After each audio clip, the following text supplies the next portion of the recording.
Hi everybody, welcome back to Ties vs. Dies. We're here for another episode where we are doing a front king's crown and a diamond spine with diamond sleeves to wrap it all up.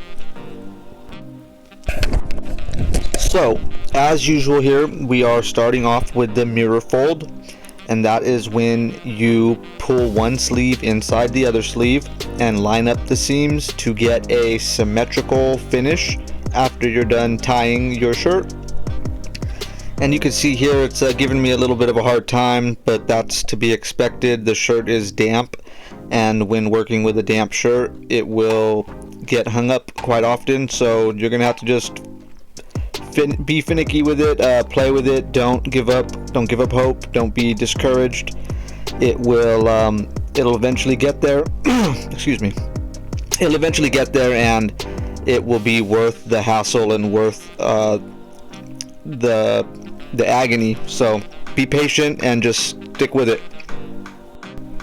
And the reason we want it to be even as possible, with all the seams lined up and as flat with as little wrinkles as possible, is so when we are doing our ties, the shirt will stay symmetrical, of course, and it will just fold more evenly, it will tie more evenly, and that way there will not be any unexpected wrinkles or breaks that are going to get us hung up and cause unexpected and unneeded problems for us. So just work those out as you see, as I've done here, and you'll be happy with the results that you get when taking the time to make sure you do it correctly.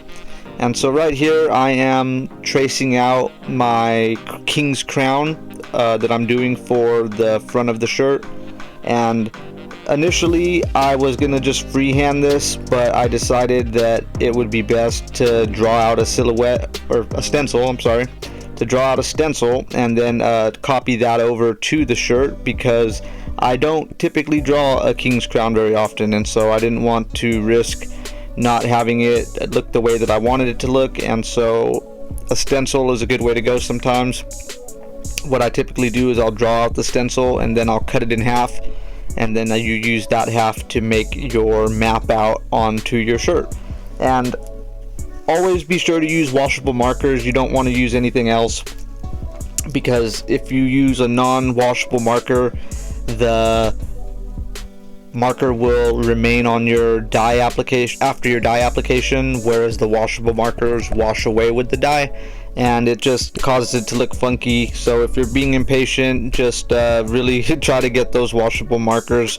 I highly recommend them. They are very, very useful. They are a very essential tool when doing tie-dye designs, and I would say don't tie-dye without them. That would be my recommendation. And another thing that I would recommend, like as I'm doing here, if you are worried about any of the colors remaining on your shirt after the fact, I try to use the lighter colored markers, and sometimes I'll use the darker ones, but typically I like to use the lighter colored washable markers, so that way for sure there's no color bleeding or any retained color after the dye application. And so that's the reason for that. And right here you can see me using a measuring tool, and that is just to get the initial fold down to where when you're doing fan folds, to get the design that you want, it can be done in different increments. You can either use a ½ inch, 1 inch, or 1.5 inch, sometimes even 2-inch folds, depending on the vibe that you're trying to get for your shirt. And so I went with a ½ inch increment on the fold right here, and because I wanted it to look a little bit tighter, and I wanted the shirt to look a little bit more tight and brought together when it was finished, and I wanted the tying of the shirt to be a little bit easier. And so for the king's crown, I did it in 2 separate pieces right here. And so I do the bottom piece first, and you have to do that if you want a separation to be present when you are done dyeing the shirt. You have to tie them off in their own sections, because if you just do it all in one, it won't come out the way that you want. So just go the extra mile and tie off whichever piece is on the bottom, the smallest piece first. Always do the smaller pieces first and then the larger pieces last, and it usually works out better that way. And right here, another essential tool is binder clips. Highly recommend those as well. Don't do any tie-dyeing without them. And this is my cat Mochi. She jumped up on here, she wanted to help, and so yeah, she's a handful, but she's a good cat. She really likes giving me a hand. As you can see, she's a fool. Again, her name is Mochi. Feel free to say hi in the comments. She's typically in my videos running around somewhere. You can usually see her, and yeah, her little tail's flicking around right there. She knows she's doing that. She's a brat, but it's all good. I love her. So she's a good kitty. She's one of our mascots for sure. And this is another good point to bring up. So she kind of actually got in the way of me folding this shirt up, and so I kind of had to start it over. Well, I for sure had to start it over. And just don't be discouraged if that does happen. You know, sometimes it takes 2, 3, 4 different tries before I get it looking the way that I want it to, before I'm happy with the way that I want it to look. And also I go back and I individually try to fix up and make sure that the folds for the fan fold are the same size, and make sure that they're evenly spaced and none are leaning over or covering the ones that they're next to, because that really hinders the dye application, and then that hinders your finished product, of course. And so right here I am tying off the very base of the king's crown with rubber bands. I like to use the little black hairstyling rubber bands. I think that those work best for this type project, and they're just very durable and they're very elastic, and you could use them multiple times if need be. Just wash them out properly and you could reuse them. And so right here I went with a diamond spine, which is just diamonds all the way up the spine. And initially I didn't know what I was going to do for the spine. I kind of was just playing it by ear, which is something that I will typically do. Well, typically is a strong word. Sometimes I'll map out the project and I'll draw it in depth, but other times I like to just play it by ear, and I like to just do whatever feels right, whatever I could go with my stomach and just see what the shirt's feeling like. And so I thought that the diamonds would be a good addition to the king's crown in the front piece with the diamonds on the spine, and I also went with half diamonds on the sleeves. And because we implemented the mirror fold, we were able to get both of those sleeves in on one half diamond fold.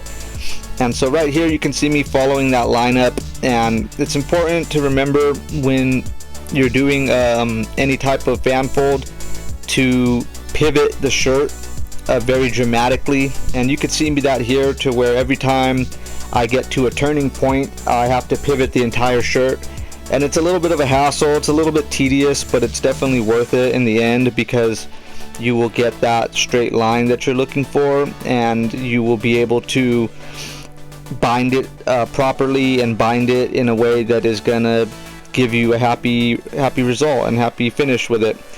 And again, I'd like to mention those hair styling rubber bands, to where they're more than adequate on binding up the whole spine and holding it together very securely.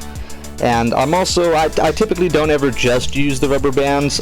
In this project I'm going with the rubber bands. I'm also using dental floss, and I'm also using sinew at the very end. And the reason for that is because it's going to give different depth of detail lines, and it's going to give different layers that I can potentially peel off during the dye application process. And that will give me more absorption, and it'll give me more absorption, more sponginess, and more dye saturation in the finished result that I'm looking for. And so again, that order is rubber bands, dental floss, and then the sinew at the end. And then if you need to remove any, you do it in the opposite order, so that'd be sinew, dental floss, and then you leave the rubber bands on. And so right here I'm going with a scrunch fold for the rest of the body of the shirt. I really am a strong believer in the scrunch fold. I think it looks really good when it is finished. I really enjoy the symmetry and just kind of the unknown different cool looking shapes and figures and just shadows that it produces. And so a way that I usually do that is I'll just put all of my fingers down on it at once onto the fabric, and then I literally just pull my hands together and it scrunches all up. All 10 fingers scrunch up the shirt in a way that is able to be bound with whatever binding agent you're using, whether it be rubber bands, whether it be sinew, whether it be nylon. And so just keep that in mind. And as you can see right here, I re-tied the shirt around each rubber band spot with the dental floss, and now I'm coming back over it with the sinew. And the reason why I'm doing it so thick with the sinew is because I want there to be a really bold, really defined separation on the stop and start point of the shirt.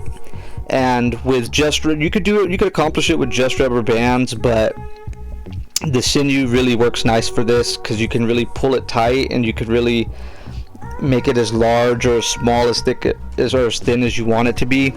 And that way, when you are applying your dye, because we're doing resist, this is considered a resist dyeing, and so the dye is going to resist where we put our binding agent on. And so I tie it up on the start and stop points of the t-shirts very thick. That way there will be a bold separation, and I really enjoy that for the beginning of each different section of the shirt, whether it be the spine or the front piece or the arms or the sides, whatever it may be. I like to go bold, and I like to go with a thick line, whether using rubber bands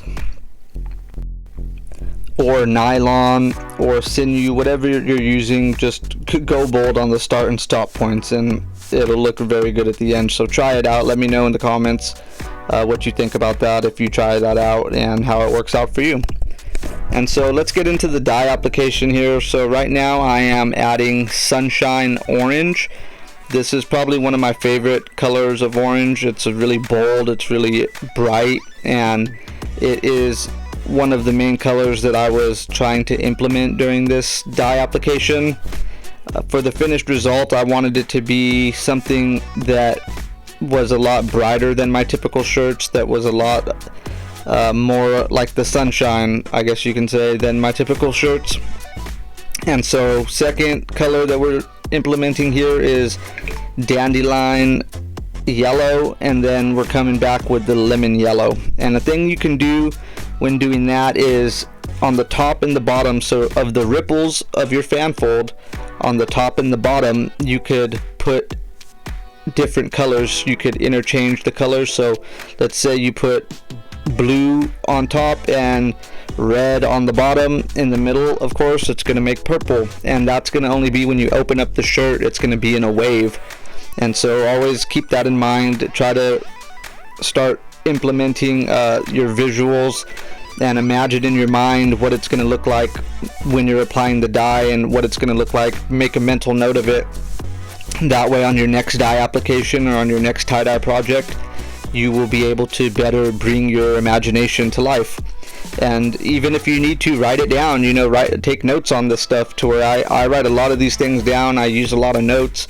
I use a lot of different drawings for my own sanity and for my own learning process, because there's no right or wrong way to do it. And so whatever works for you, it's really just trial and error a lot. That's how most of us do it, unless you're just savant and just really natural at it, which just some of us are. And I feel like I have a good inclination for being naturally good at this. I've always been into art and painting and things that such, but again, it's just a learning curve, to where just trial and error.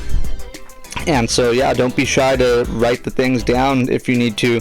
Don't be shy to take pictures, take notes, and that way you can get a good finish, get what you want your shirts to be looking like. And eventually you'll get to that point where you can just either see a design and know how it was done, or use your imagination to think of, like that would be really cool. So for me, I seen a couple different king's crowns that was on I can't remember what it's called. It was on a picture. It was just a picture, more or less, and I thought that it would be cool to put one on the front of a shirt. And so you'll eventually get to that point, and if you're at that point, you know what I'm talking about.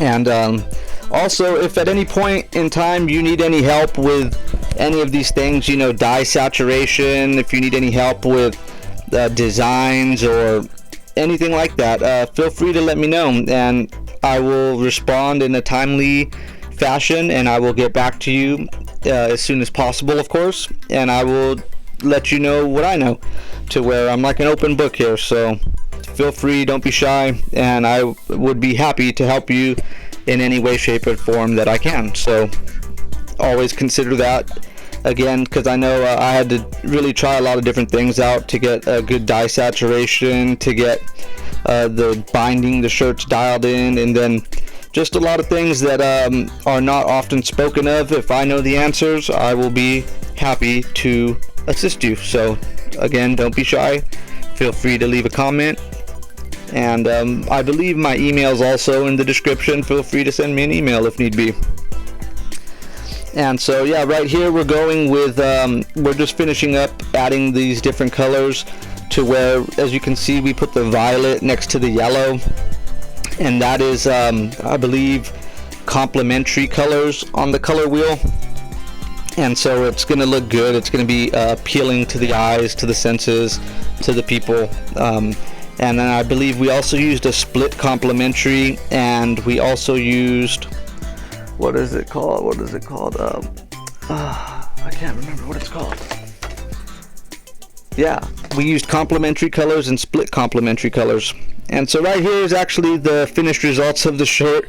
As you can see right there, those split complementary colors, as I was talking about earlier. And I was really glad with this, with the finished result. Let me know what you think about it. Like I said, I'd be happy to help. And here's the front, there's the crown. I was really happy with the way that stayed. And then you can see the scrunch finish along the edges of that crown came out really nice. I was really happy with the end results of that. As I said, you know, it's always something different, but it's always something cool as long as you keep that symmetry in mind and stick to those colors that, you know, blend and bleed and look good together. And so right here I put the different color chart, different combos for you to check out. Feel free to check those out and pause, look at them. Here's the complementary colors. But I just wanted to say thank you. We're coming to an end now, so we're glad that you stayed. We're glad that you watched the video. We definitely appreciate it. We appreciate your time. And tie-dye the world, and we will talk to you again soon, and we hope you have a good one. All right, we love you. Bye-bye.